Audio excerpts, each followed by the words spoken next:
तर आज आहे कोजागिरी पौर्णिमा.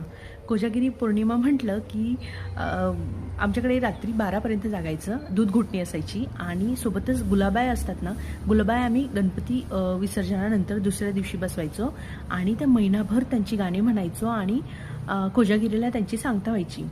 तर कोजागिरीला छान संध्याकाळीच असे ज्वारीचे धांडे वगैरे आणून त्यात असं मकर बनवायचं आणि त्या गुलाबाया त्यामध्ये ठेवायच्या आणि तुम्हाला जेवढे जमतील तेवढे खाऊ घरात बनवायचे आणि ते त्यांच्यासमोर ठेवायचे.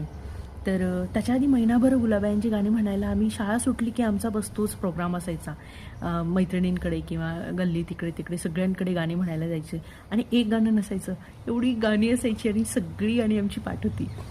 तर आमचं कोणी विचारत सुद्धा नव्हतं तुम्ही कुठे गेल्या होत्या, काय गेलं होतं. रात्री 8-9 वाजेपर्यंत जरी आम्ही घरी आलो ना तरी आमचं कोणी विचारपूससुद्धा करत नव्हतं. खरं तर तेव्हा तेवढं फ्रीडमही होतं आणि तेव्हा एवढी भीती अशी काही नव्हती.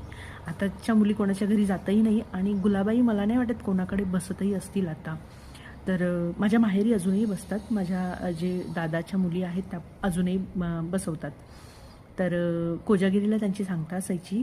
तर इतकी मजा यायची ना, रात्री सगळे जमायचे आणि 12पर्यंत छान प्रोग्राम असायचा. राधाकृष्ण व्हायचे, असे वेश घ्यायचे, त्यातली मी राधा फिक्स असायची आणि मस्त सगळे गाणे वगैरे म्हणायचे बायका आणि अशापैकी छान छान प्रोग्राम चालायचा. तर एवढी मजा येत होती ना, एवढी मजा येत होती. आईकडे खरं तर ह्या सगळ्या प्रथा अजूनही आहेत. तर मला जस्ट आठवलं हे असं म्हणून मी तुमच्यासोबत शेअर केलं. चला भेटूया नेक्स्ट व्लॉगमध्ये. Bye bye.